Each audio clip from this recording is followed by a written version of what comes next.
morning. Good morning. Good morning. Good morning. Good morning. Good morning. I hope you guys are doing well. Yeah. Good morning, ladies and gentlemen. Today we have a topic that is interesting and also very important. Yeah. And I was having a debate with someone over the weekend that I think I will also share.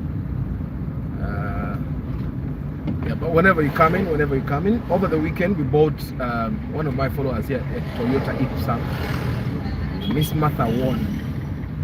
Yeah, Martha Wawang good day. Good morning, Chris Da Vinci. Martha Wawang good day. Good morning, Ronnie. Yeah, so we bought Ipsam. It was the 2000 model, Jamaita Super, Ipsam Super. We bought it at 6 million. And from my judgment, it was a good offer. And but of course I look at the market price, but I also look at the uses of the car. The Ipsam is not just a car. It's it can work as a delivery van, it can work as a school van, it can work as a taxi. When you look at the uses that one can get from the Ipsam, it's unbelievable how much you can actually achieve. Yeah, but we bought it at, and I think that the buyer is quite happy. But it took us 3 days to figure out that we needed to buy the Ipsam. First of all, when the buyer called me, comfort was at the top of his priorities. Like, he only wanted to have a car that was comfortable, a car that looked nice. That's what he wanted for him. His biggest priority was that the car had a very nice interior and was comfortable as hell.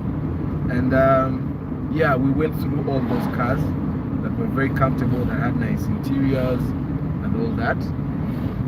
And yeah, and of course for some of them the prices weren't very favorable. For others, actually we almost paid for one of the cars. And I think sometimes God works in mysterious ways. I mean, we almost paid for the car. The buyer was transferring money to the account so that the seller actually gets paid. And then the seller changed his mind. He changed his mind. He decided he wasn't selling anymore. And good morning, Henry. And for some reason he changed his mind. I think it was to do with the fact that he was selling cheap. Yeah, basically all the cars we were getting, because I had two people that I was helping check for cars. The first one failed to get a car, but I think the expectation was that he would get quite a new car, and I think that was the expectation. You know, normally when you're looking for a car, you have an expectation or a bunch. Good morning, Martha. Or a bunch of expectation. I think follower number one had a very big expectation, and we went through a bunch of cars. Some looked nice, some didn't look nice, some had a lot of work, some didn't have any work. And like I normally tell you guys, even when you buy a car from the bond, you'll still have work to do on that car. Okay, so my first buyer, the one that I started with, we saw quite a number of options, but he was indecisive with all the options. And we looked for, I think, 3 days. And yeah, because every day that we go to the field, I pay my mechanic. Okay, every day we go to the field, I use fuel. Okay, and I then realized actually the money that they had paid was running out totally. Yeah, because you're moving a mechanic for a full day for 3 days, and then I told them, guys, if we don't make a choice today, which was Friday, you guys are going to have to pay again, because yeah, we have seen a number of options. I think basically the thing that was happening with these two buyers is that they were not making a choice. They were indecisive. What they did not really know what they wanted. Because the buyer that bought the Ipsum initially wanted a luxury car, and then for issues that I cannot share, probably he would have to share himself, we ended up buying the Ipsum because it served him better than any of the cars that he had initially wanted to buy. Yeah, so but of course we bought the Ipsum on my advice. I advised him. I told him, I think yeah, regardless of what you want for comfort, I think this Ipsum serves you better. He agreed, and I think there was a kind of satisfaction when he paid for the Ipsum, and he thought, okay, all the other cars I wanted them, but I think we bought the Ipsum at 6 million. I'm going to share pictures later. It was the Ipsum Super, the 2000 model, the one with the very beautiful cream interior. Morning, Kenneth. Yeah, and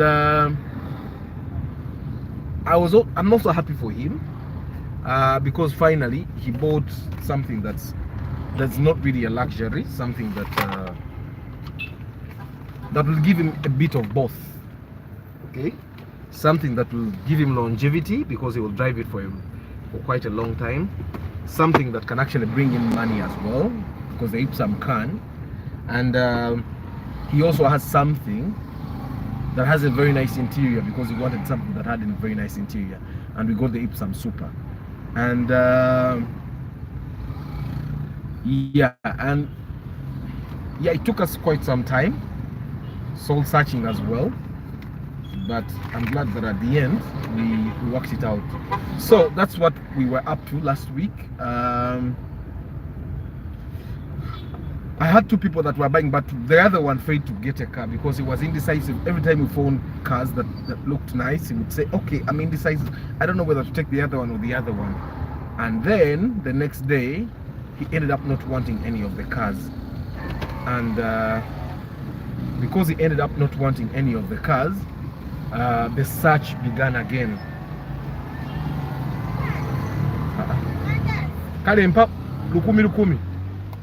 So we ended up always having to go back to ground zero every time. So like today, I'll give you an example. Today we go with Martha to the field, and she says, okay, let's go look at the options. We look at like 4 options, and she almost likes one, or she likes a bit of both, and she's normally I think I have a very bad habit of telling you, okay, do you like this car? We're not paying for it today.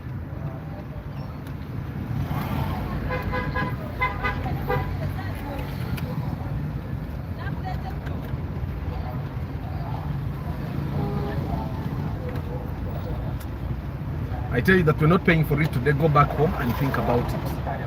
Okay, good morning, Seth. Good morning, Nathan. So and that's what I did. Even with the person that bought the Ipsum, we went and found the exact car he wanted. It was over his budget by like $1 million, and it didn't have any work to do. And also it was a very good offer. We found this very beautiful Mark II Grand that had a very nice interior, very nice body, very perfect engine.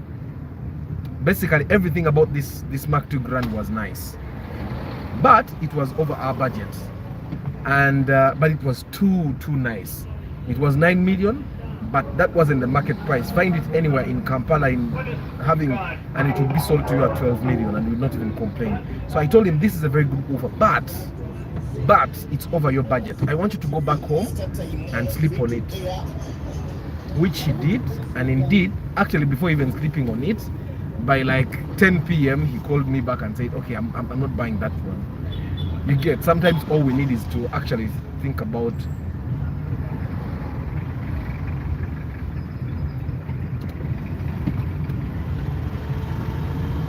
So he went and thought about it and decided against it. And so the next day we came to pay for a car that was within the budget. But of course the seller decided to not sell, because even that one was a very good offer. That's how we didn't buy it. So the seller decided that he wasn't going to sell to us. And yeah, and then we went and looked at other options. They were not as good as this one, because like I tell you, sometimes you get to a car and it's a very good offer. It's a very good offer.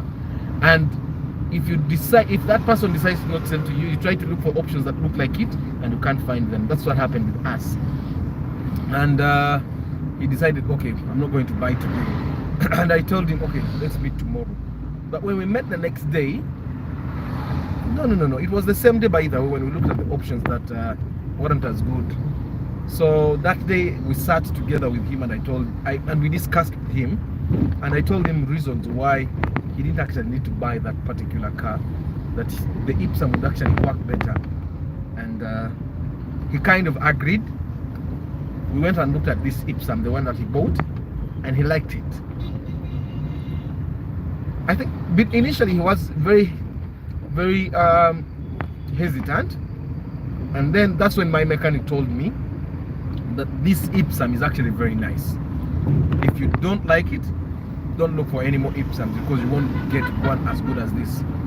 And I agreed, because I remember the Ipsum that I had that I sold 6.8, and it wasn't as good as the one we bought at 6. And at the time when I sold mine 6.8, cars were actually cheaper than now, you get. So, but even then, the owner of the car came very late in the, like at around 6, and the buyer said, okay, I can't pay for that car now. And I told him, okay, good, then it's a good thing that you actually have a chance to go think about it. And yeah, so he went and thought about it, and the next morning he came ready to pay, and we paid for the car. Well, we drove it. We know what we had to fix. It had a few fixes to be done, and just like that, we paid for the car, 6 million. And of course, I understand there were brokers. I think there were like 3 brokers. We actually tried to skip brokers. There's a broker we tried to skip. We called the real owner of the car, and he brought the car to us, skipping the brokers that had the car. But we had just paid. Then that broker came to the office where we were. We had paid for the car, and he said, okay, you talk to the person who said that njagala sente. Yeah, so I think they divided the money that was given to the brokers, and they gave him something, and then he said sibabanja ngenze. So let me see. So that's what happened over the weekend. Cars are kind of priced, but if you know where to look, you'll get a good car at a bargain. And that's what we were doing. I feel bad for my other follower that didn't get a car. I quite failed to comprehend why, because yeah, we saw cars that he would decide to actually buy that looked nice, but some of these cars that looked really nice and literally looked like they had nothing to be done on them would have quite a lot of work to be done in the next like couple of months. You know how you look at a car and it has a very nice body, but that nice body is full of filler, okay, and that like 2 months from now the filler will all be breaking. Yeah, we looked at such cars, and then we looked at cars that were way over our budget, and even cars that were way over our budget, you still had money to insert, because normally what I do is I calculate. When we go to buy a car with you, I get out my calculator and I tell you, okay, this car is being sold at this much, but you need to work on this and this and this and this and this and this, and then we add up the total. And the total, if the total that you're going to insert in fixing up the things that you need, because when I look at a person, I realize I try to find out what is important to them, and then I tell them what they need to do to that car to make it their standard. And normally, if you add up the amount you buy the car and the amount you're going to use to make it what you want is way over your budget, I normally tell you it's not a good buy. It doesn't matter, because for me, it's better that we don't buy a car than pretending to buy a car, and when we are actually not going to be happy. You get? So in a way, I'm sad that we did not get a car for my other follower, but I'm happy that he kept his money. You get? Because a person that has money is much more important than a person that is unhappy with the car they have bought. You get? So and because of the number of days that we actually used to search for cars, I'm going to request you guys, whenever you want me to help you select a car, round off a number of cars. I'm not going to really care where you got the number of the owner from, whether you use GG or Facebook or WhatsApp groups. Round off options, okay? And then I and my mechanic will come and help you select which cars are good for you, okay? And I think it's that will be a much better arrangement for both of us, okay? So I find that that's a cheaper option, because if I'm going to be looking for cars for you, it gets very expensive for me. Exactly, Ivan. That's what I did, and unfortunately, because I'm running my workshop this week, so I could not give him any more days. We used very many days and a lot of resources trying to look at those options, because you'll find that one option is in Kasangati, the other option is in Chireka, the other option is in Namugongo, the other option is in Chira. You get? So you find that. Good morning, Solo. How is our car, Solomon? How is our car? By the way, Solomon, you got a good deal. Mama, nyabo. Mama, Solomon, you stole that car. Good. I'm looking forward to sharing your experience with yeah. You know what, Solomon? The prices of cars right now. Your Corsa is at 7 million. So if this is the time for you to sell, if you wanted to sell, your Corsa is at 7 million. Yeah, we were looking for a car, and we can't find a car that is in the condition of that Corsa at 5. Yeah, but of course we also get deals like the cars I've been talking about. Yeah. So yeah, Solomon, actually the prices are wild. They are wild. They are wild. You'll be surprised the things they show us at 5. You remember the things we were seeing at 3? Yeah, those are the things they show us at 5 now. And yeah. So so guys, my advice is that if you want Arthur to help you look for a car, round off like 5 to 6 options that you know are good. If possible, go and visit them, like everything about them. Then Arthur will come in and inspect with the mechanic, okay? Other than that, normally, because the first buyers that I helped buy cars, they made choices quite fast, and they are really happy as well. They are really happy as well, and we normally got a car in 1 or 2 days. Okay, and we did not go to so many far places, but when it goes to 3 days, I'm paying a mechanic, I'm buying fuel. You get? You'll find that if you give me 300,000, 350,000, by day 2 we have already used 200,000. By day 3 I have nothing to keep. You get? And yeah, so I normally want to use like a day to look for a car. So this is what we are going to be doing for all of you guys. Round off a number of cars yourself, Ezizo, Gwezomani, and of course when you make the payment, I'll also round off mine. And what we will do is we will go through all your options first. If we don't get a good car out of them, then we'll go to mine. Or we can actually go through your options, go through my options, and then through your options we choose the best. Through my options we choose the best, and then we make a decision. So that's what we're going to be doing. Other than that, if it goes beyond 3 days, then you'll be paying for fuel, because it gets quite expensive after that. Yeah, and I don't want to have awkward moments where I'm actually tempted to say nangi bampeyo kasenti to the seller. You get. I don't want that. We have been very good so far. Me and my mechanic will try as much as possible to not look that side, because, well, that's what we signed up for. So that's what was happening. The Mark II Grand that we met, that we did not buy, was like that. It was way better. It was a UAU, but way better than the AX. It was too good, too good. We are being offered at 9 million, but in the market right now, if you found it like at Nakasero or Bakuli, it would be at 12 or 13 million. And but although even when it was a good deal, we did not buy it, because first of all, it was way over our budget, and second of all, we later realized with my buyer that, okay, it's not really a good choice at the moment. Do you know how you want to buy a car and then you realize that I don't really need this car. I want it, but that's what we were talking about last time, that you don't just buy a car because you want it.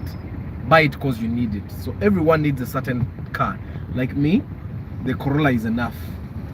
Okay, I don't need a 2000 cc car, because the 1.5 cc car is quite enough. Yeah, is quite enough. So today we're going to be talking about houses. Okay, we're going to be talking about houses. If you could just write the title of this broadcast again in the comments, for the people that will come later and forget about the title. Someone help me write it again. Yeah, it's today we're going to be talking house, home. Okay.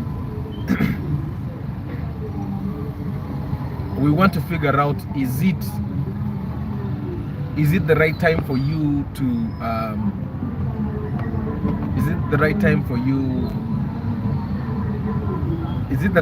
to buy or build a house? I normally say build, because whether you like it or not, building is always cheaper than buying. But let's say in quotes, it's build or buy. So how do you know if it's the right time for you to do that? And of course, how do you decide, okay, what to do, whether to buy or build? Are you ready to build a house? So that's a question that we have to ask ourselves. Are you ready to build a house? Good morning, Simon. Are you ready to build a house? That's a question, by the way. Very important one.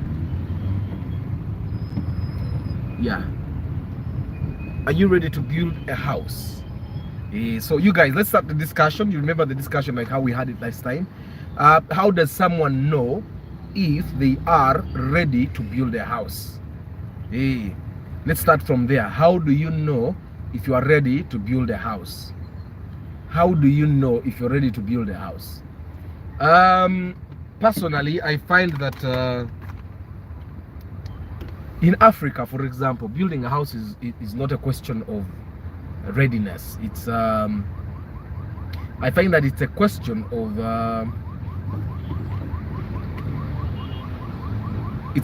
of need. That's what I personally think it is about. It's a question of need. Do you need to own a house? So I find that I would personally not be asking myself a question of, am I ready to build a house? Because I find that if you're earning the normal money that most Ugandans earn, you may never be ready to build a house. I don't know if I'm right. Probably the reason why majority of the houses in Uganda get, and I'm imagining that of course majority of the people that have built houses here, chances are high that you also entered your house. Okay, it's not really a crime, and it's allowed in Uganda. Of course there are countries that have laws. But in Uganda we don't have that policy here. So as long as it's your house, build it. As long as you pay it for their permits, you pay the building permits and all get permission to actually build according to plan, which most people don't even do. You can enter your house. That's probably the reason why most houses are sent complete. Or sometimes people enter houses when they are 50% finished. I entered my house when it was like 40% finished, and then along the way, I added money. Why it was much more comfortable for me, the house that I live in now, is because it's my second house. So because it's my second house, almost everything that I did was not new. I had already done it, like entering an incomplete house. It was the second time I'm entering an incomplete house.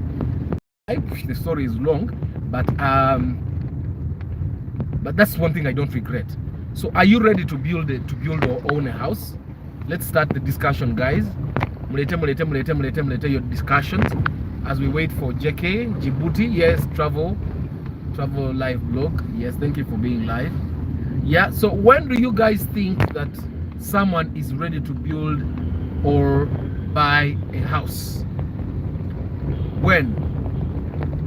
For me, I personally think that if a person is ever going to want to buy a house or build a house, I think the right time to do it is when you start a family. Okay? And you're sure you're going to start and you're sure the family is there. Because you need a house that your kids will call home. These things are also shifting. They're not very healthy for kids. This year they have been living in Namasuba. Next year they are living in Mutungo. The next year they are living in Masanafu. The next year they are living here. You get it? Yes, they learn how to move around, but I find that it's not a very favorable thing for your kids to keep moving them around. So I find that as a man, for example, because I find that for you women, it's important that you find a man that is ambitious enough to actually build a house for their family. But as a man, I find that the moment you start a family, you need to start thinking about building a house, whether you feel you're ready or not. Because majority of the men actually don't start families when they are ready. Majority of men start families because their girlfriends get pregnant. So if your girlfriend gets pregnant, then you have babies. What stops you from actually building a house? You can't give me an excuse of I don't have enough money. Okay? You can't give me an excuse of I have to first start a business. Why didn't you think of starting a business first before you made someone pregnant? You get what I'm saying? So you need to start, because that's the first piece of inheritance that your kids are going to get or be able to get. That's the first piece of inheritance that your kids will look at. And like in Uganda, I don't know if it's the same everywhere in African tribes. I found that most sayings but with different wordings. In Buganda they say toba musajja nga tonna zimba maka.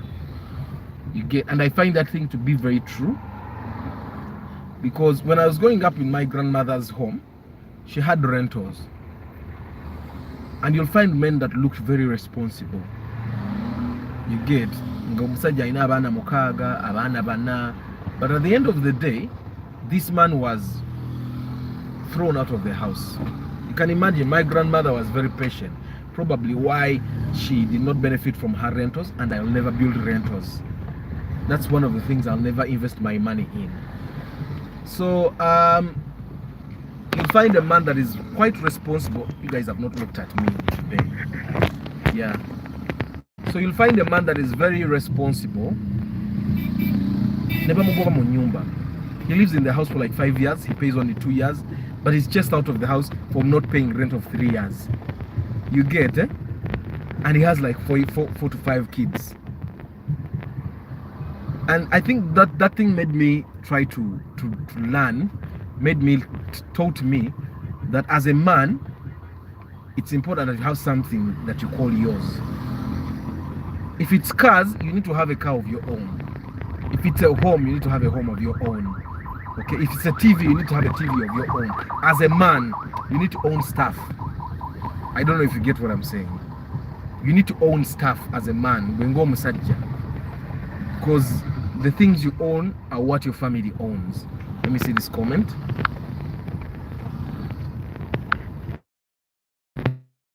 The things you own are what your family owns. Because if as a man you don't own anything, then it means your kids literally own nothing in the world. And yeah, a house is one of basic necessities of life. So I believe everyone should put a house in plan right away before more family challenges come in. Exactly. Thank you very much, Ivan. Yes, thank you for being here, Elijah. Arthur, I think someone should start a house the moment he starts dating, because girls like Martha can't fall in love with someone who doesn't have a home. At least let it be one room in your piece of land. Exactly. Banange nana hostel ngetabuse obalengera nana hostel is driving gaga. Mugirabye. Nana hostel is driving a gaga. Martha, you're very correct. And you know, as a man, most of the times when we think about houses, I think we have been made to sort of believe that you need to build those humongous places, build a flat. Car is a basic need, but house is a necessity. Okay, necessity. It means like you need a house to live, but you need a car to live more comfortably. So of course, when they tell you that build a home, it doesn't mean build a 4-bedroom house right away. Me, when I built my first house in Kasangati, it was 3 rooms. I had my bedroom, my what you call a master bedroom. Looking at the master bedroom I have now, it wasn't really a master bedroom, it was just a bedroom. It had a bathroom, and then I had another bedroom for my boys. At the time I built that house, my boys were not yet born. And then I had a sitting room which had a kitchen. The toilet was outside. And I built it in my 20 by 40 piece of land, 20 by 40 feet. And of course at that time I was comfortable. I built like a fence around it. I put a gate. Then I made it, I put in kokoto. So it was really comfortable. Like me, I want to know how much it costs to build 2-room house, bathroom, sitting room in raw areas. Yeah, we're going to cover that soon. Yeah, so it's for me, it's really about, I got mentorship and they told me you need to build a house to be a man. But this was before I had a child. This was before my current wife moved in with me, because I built my house and I was there for like a year.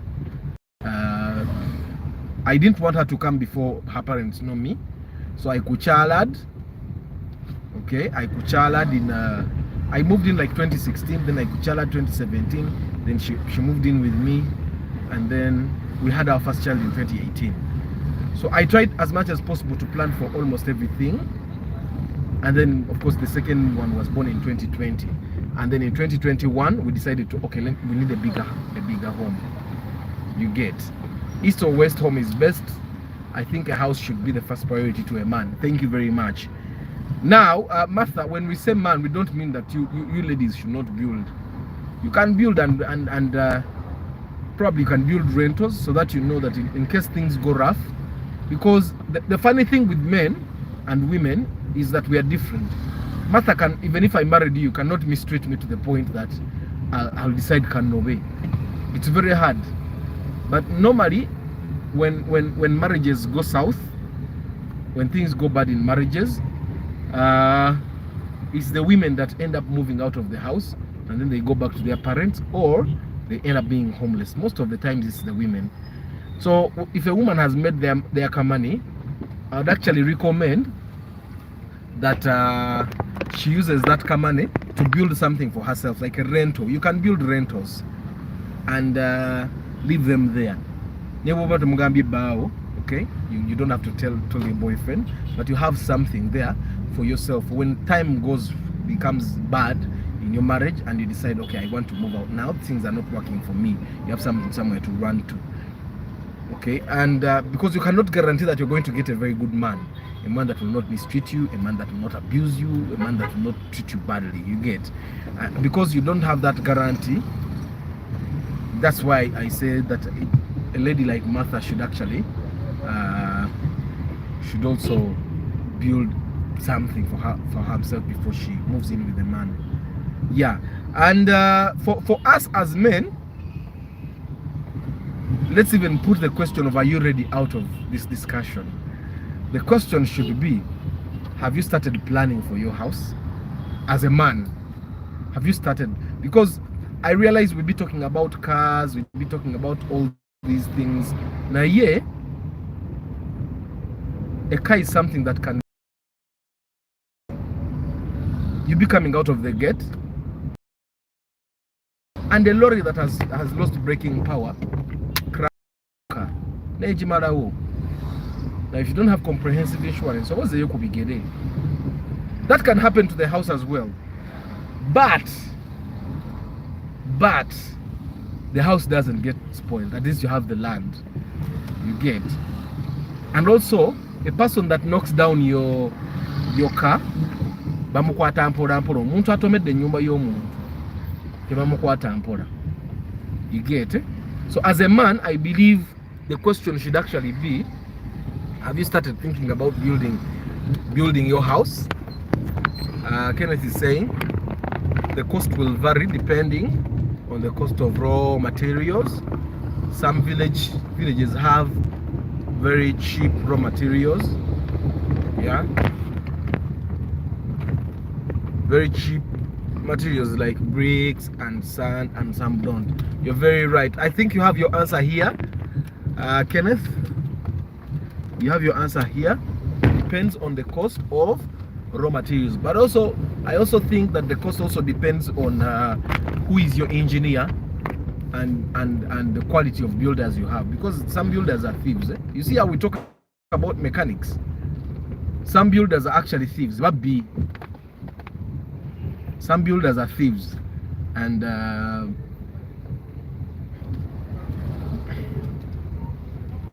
so you'll have to also think about the builders that you have on your site.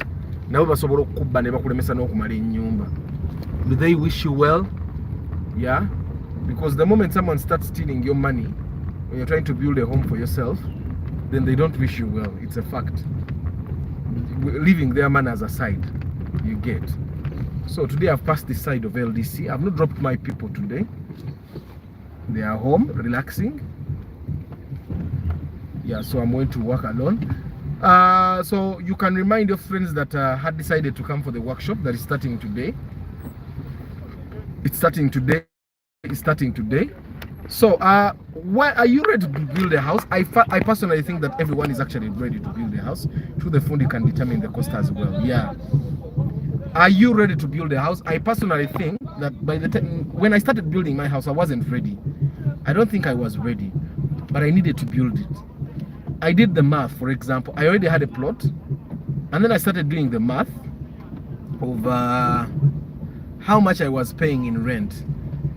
At that time, I was paying, because my home was also my office, and my people,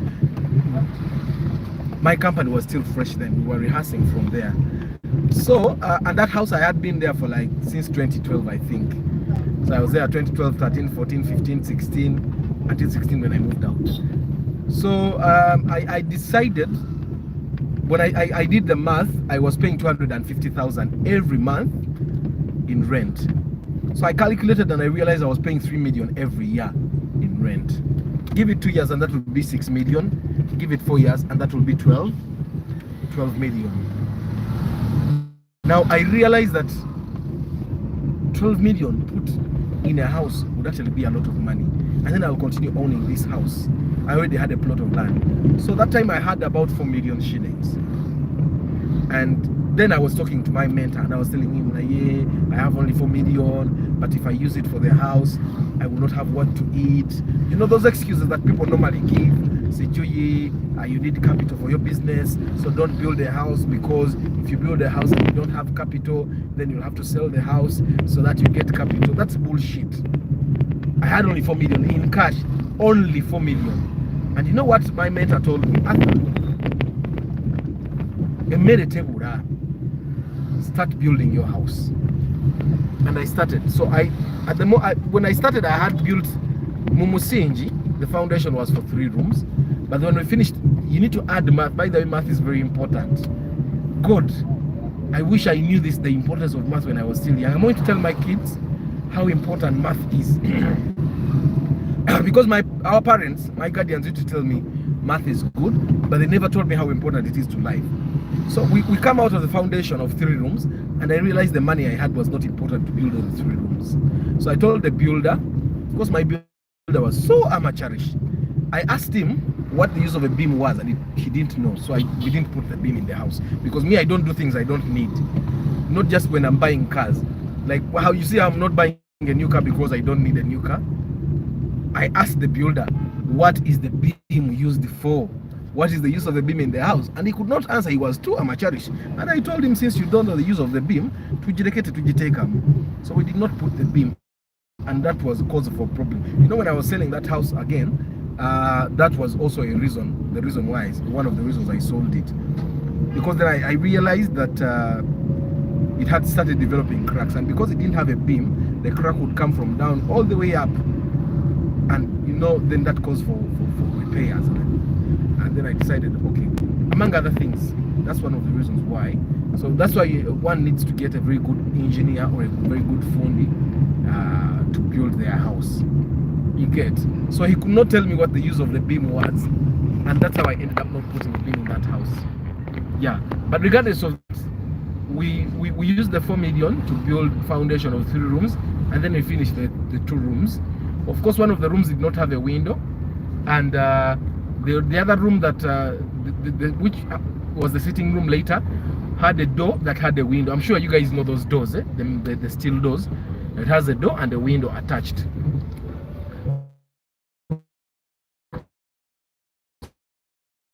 So that, and I entered my house. It wasn't too comfortable, but my young sister wrote to me a letter in my diary that up to this day I've not been able to read. At the time when I entered the house, it was really tough for me. I did not, like, I used all the money I had to build the house, and I did not have any more money. You get it?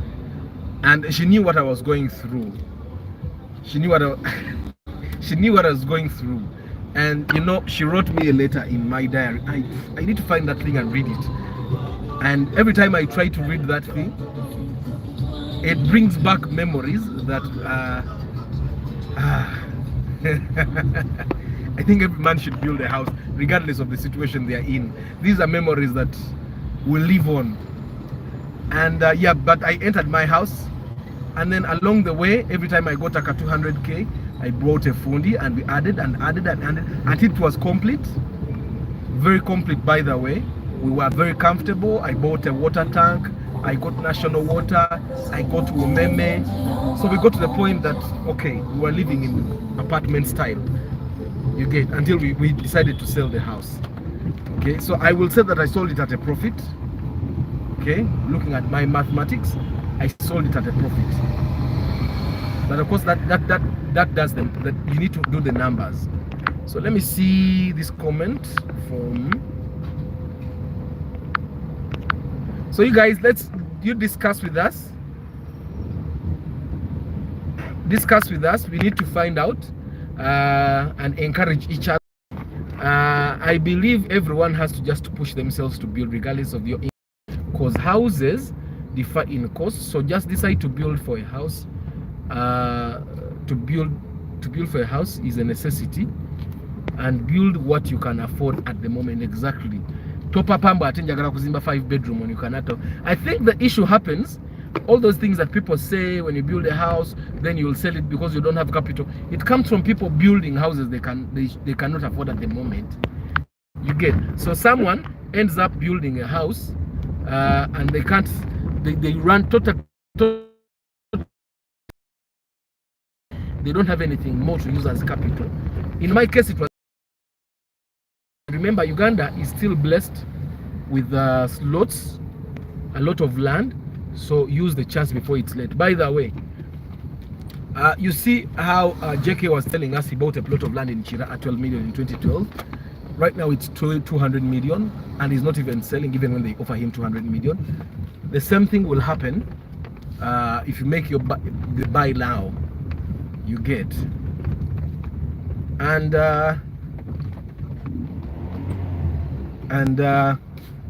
yeah, so it's important that we make decisions that are good for us. Now, yeah, it's also important that let me first pack. So the workshop is starting today, guys. The marketing workshop is starting today.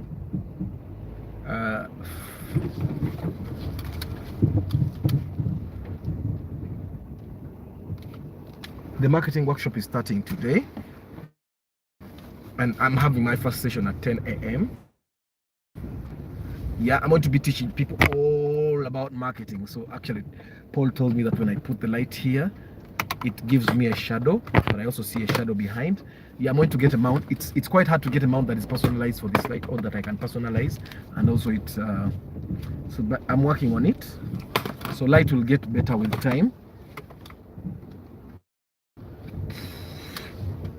You guys, after I got parking, I'm reverse. You guys should come and I teach you how to do this.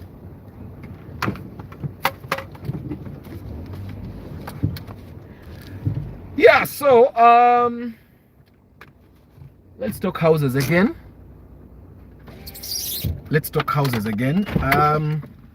I'm saying that we were saying Simon was saying that we still have a lot of land. By that, but that what we call a lot of land might not be a lot of land in some time to come. Why? Because people are buying land every day, and there are actually people that have money and they are hoarding. They are buying land to hoard it. So when you actually, if you can't build a house now, at least buy a piece of land and keep your money there. Then that probably will keep you safe, give you assurance that when you need to build, you have a piece of land waiting for you to just construct a house in it.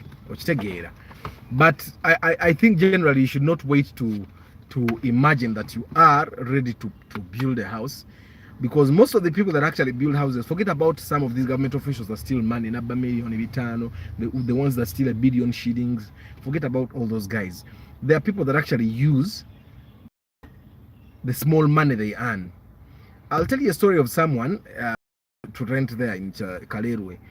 The lady was living in a container. She was a dobby, and she lived in that container for quite some time, until I learned that she had actually built rentals, but she could not go to her rentals and come back. That's why she was still staying in that container. She for most of the time she washed here, hung the clothes, and then slept there, and on the weekend she would go to her house. Among the rentals, she also built herself. Now she already moved away, she's no longer there. But then that, for me, that was because I got more money than her. Then there was this friend of mine who was the wiring guy. You know those guys that do wiring for cars. He would do work for me, and I basically made more money than him. Then one time he asked me, Arthur, and I told him, I think nyumba za bei okuzimba, I don't have the money to be. I told me, Arthur, zinatandika okuzimba ne millioni emu n'ekitundu. You guy, you're lying to me. So he said, hey, Arthur, would come, I take you to my house. I said, okay. And then one day we drive. He had a house there in Chitezi, and we go there, and he actually had built 3 houses, bedroom, sitting room. So he lived in one of them, and the others were rented out. And of course, the tenants were giving him about 80,000 at the time every month. So I mean, he was living in the place, and he was also making 60,000 shillings every month. And then I got challenged, and I told him, he told me, yes, otandika. You get. So that him coupled with my mentor, they encouraged me to actually start building. And this is what I'm going to tell you guys. You are going to be ready. Like ready, because we all want a certain type of house. But when you first build your first house, you will not be able to build that exact house. When I had just built in Kasangati, there is a big man that came, Saja Mokuru. He came to my house. It was those 3 rooms. I was thinking of modifying it, because it was a very small place. Now the guy asked me, Kakati, Arthur, are you going to die from here? goyagala weefuutiike wano ozimbe buluteke uli kasente ko emuyenga baakolera yani. You can go and build in Muyenga or another place when you get more money. Now it makes sense because I moved away from that place. I have a better place, more organized environment. You guys, the one reason I moved to Matuga was I didn't care about the distance. For me, I so much cared about the organization of the environment. I cared that this place was not going to become a slum in the next 3 years. Because when I moved to Kasanga, it wasn't really a slum. But that place, in like 2 years, people had built in there 10 by 20 plots, 30 by 20 plots. And just like that, it was a slum, a complete slum. So when I went to Matuga, I went to an estate because in estates, everyone has a title, first of all. Also in estates, people build, good morning, Sarah. In estates, people have plans. You go to Kawanda, Chirinyabigo, you'll see the slum that is there. Go to Kasokoso, you will see the slum that is there. My God. You get? So you need to build in a place that is organized.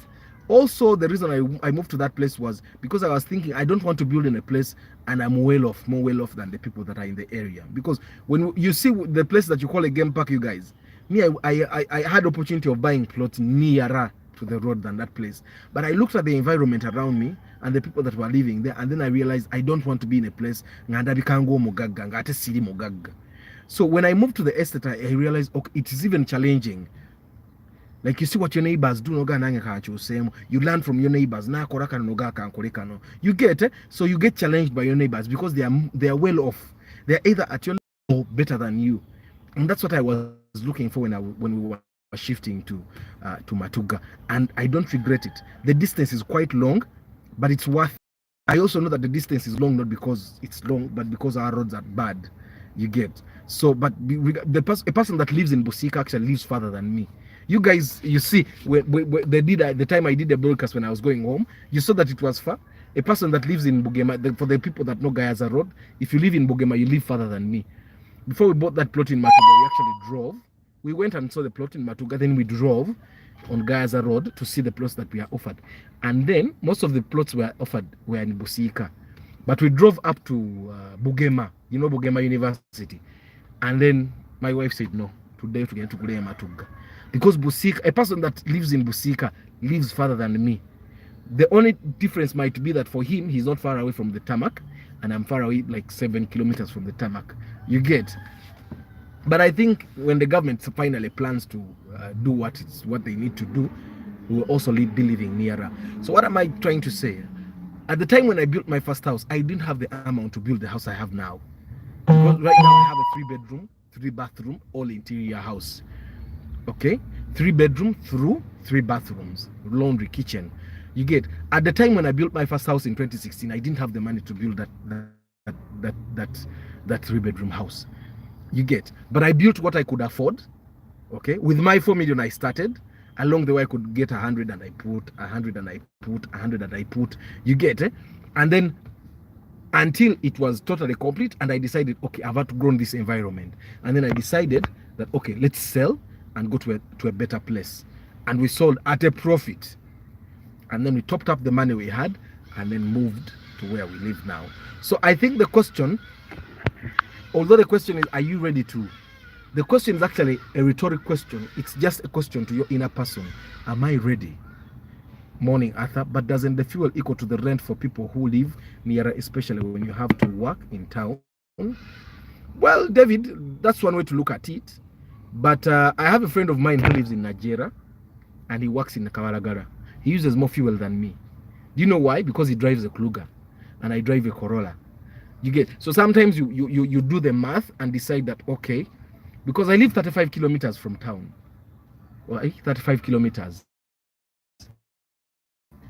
And prices of the fuel alone. Good morning, JK Jangu. So leave the prices of the fuel alone. When I moved to Matuga, before the prices of the fuel increased, I would use 150 every week in this Corolla. Now that's the amount I used to use in Kasangati in the other cars. That's why I'm saying I'm not selling my Corolla because it's too good on the fuel. And I'm thinking the time that I change the engine, I'm going to try and put an advanced engine, like the one NZ that is more advanced than this one. It will give me more mileage because I'm going to buy a newer engine. So leave the prices alone, because the prices affect everyone. Even a person that lives in Chasasi and works in Kampala consumes not less than 20,000. Me in Matuga right now, the current prices I use 30, but before then I used to use 15. So for me, it's not about that. But also, David, I want you to understand that when you look, every time that someone wants to build a house, and the first question they ask is, they are not ready to build a house there. You get why? Because majority of the time we live nearer town because we cannot afford to live far. Not that we cannot afford to build houses. No, we cannot afford because of our income. Now, normally the way I look at it is that instead of compromising my quality of life because of the transport costs, I actually increase my income. I find other ways to make money. You get, and then I charge higher for my prices, for my services. You get, and then I develop more products because I'm a marketer, so I know how things work. Because whether you like it or not, David, you're going to move from town at a certain point. You're not going to rent up to your 50s. You get, I'll tell you that I know people that have gotten depressed when they lost their jobs in their 40s. You can get depressed. Why? Because now you have rent to pay, yet you don't have a job to get to pay the rent with. Yet at the time, normally, and you know, life is funny. Normally people lose their jobs at times when they really need them. Let's imagine you have been renting through your 20s, through your 30s, and now you're 45, and now you're starting to plan kakati kaploti nagule busika kankazime nyumba, and boom, you lose your job. So you can't build a house, you can't pay rent, so you end up selling the plot to start a business, which business sometimes doesn't work out. You get it, and then you start calling your little brother, sometimes when they're sorting, and you end up living at your brother's place until you die. You get it? So when I was deciding to live there, of course, for me, at the back of my mind, transport wasn't the issue. For me, the biggest issue when we were moving to Matuga, the biggest issue was that we wanted to move into a neighborhood that was okay, a neighborhood that was safe for our kids, a neighborhood of people that would challenge us, a neighborhood of neighbors that would challenge our kids. Okay, now in those apartments in Muyenga, in Ajera, in Chira, in Chisasi, I don't find anyone challenging. You get, because we could have easily sold our place and then decide, okay, katugempang say around Chisasi, we get an apartment of about 800. We would still be comfortable. We are not as comfortable as we want now because our house is not totally complete. But in a way, we are comfortable because we know that our money is there. That's and you need to think that, David, also building a house is a way of saving. So for me, instead of living in Kampala, buying a 3.0cc car, consume the same fuel as someone that lives in Matuga, me, currently someone that lives in Chisasi and works in town and drives a Harrier, they spend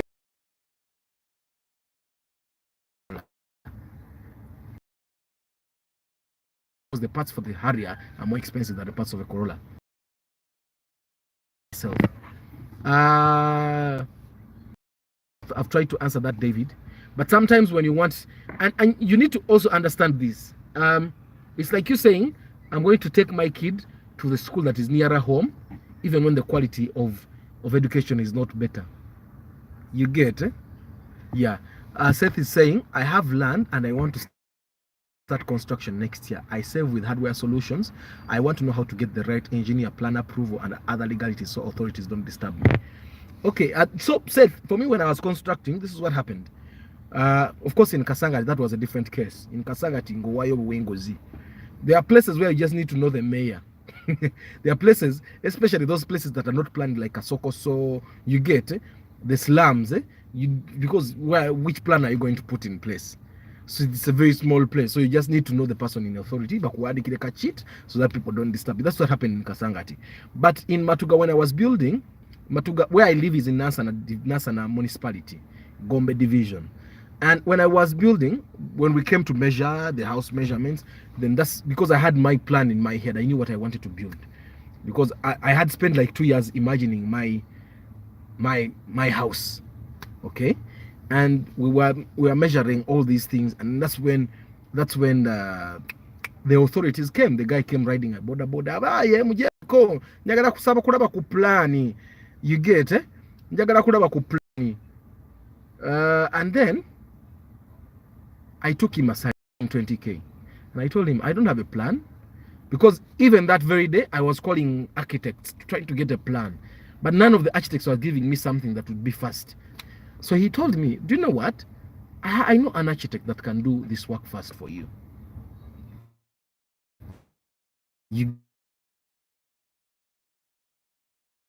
architect alone, and I got plan approval. Currently constructing came to my house and he said, hey, I thought you had a plan.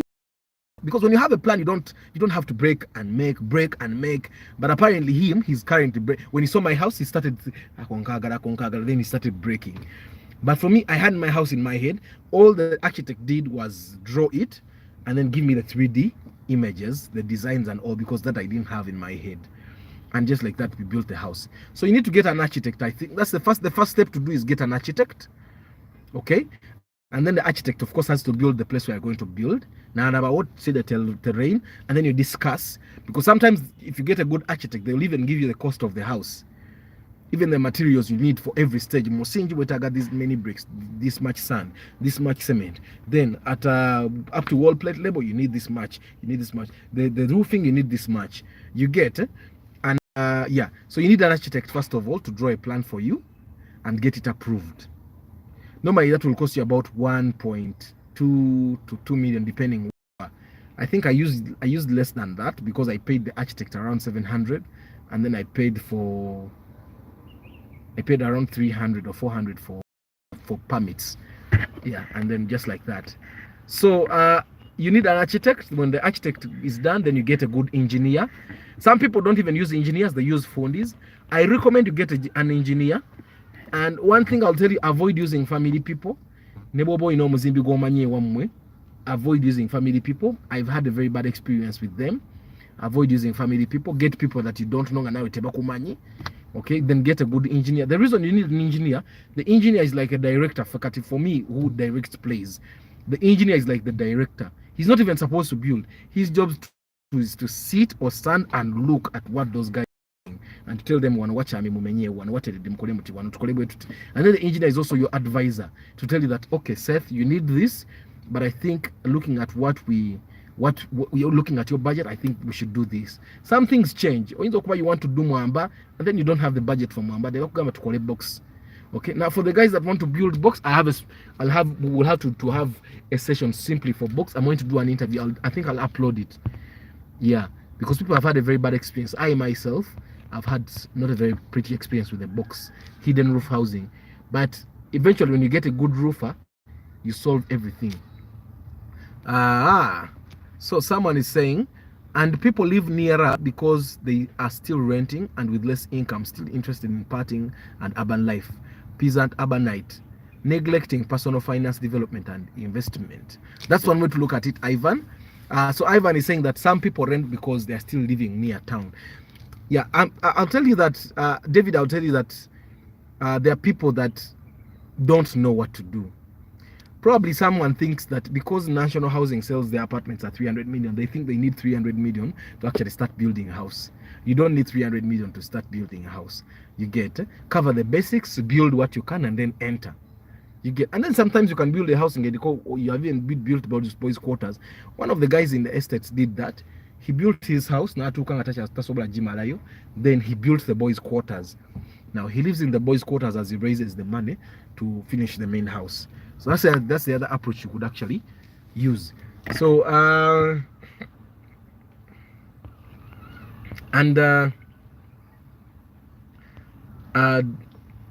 David is saying, yeah, thanks for the advice. I was really struggling with that. I have land in Busika. Busika is quite, but trust me, sometimes people don't build because they're nearer.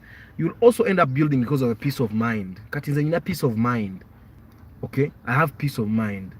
If, for example, I decide I need financing for my business, I can take the title to the bank. I'm not saying you should do that. There are people that are uncomfortable with bank loans, but me, I've used bank loans before, and I've always paid them back in time.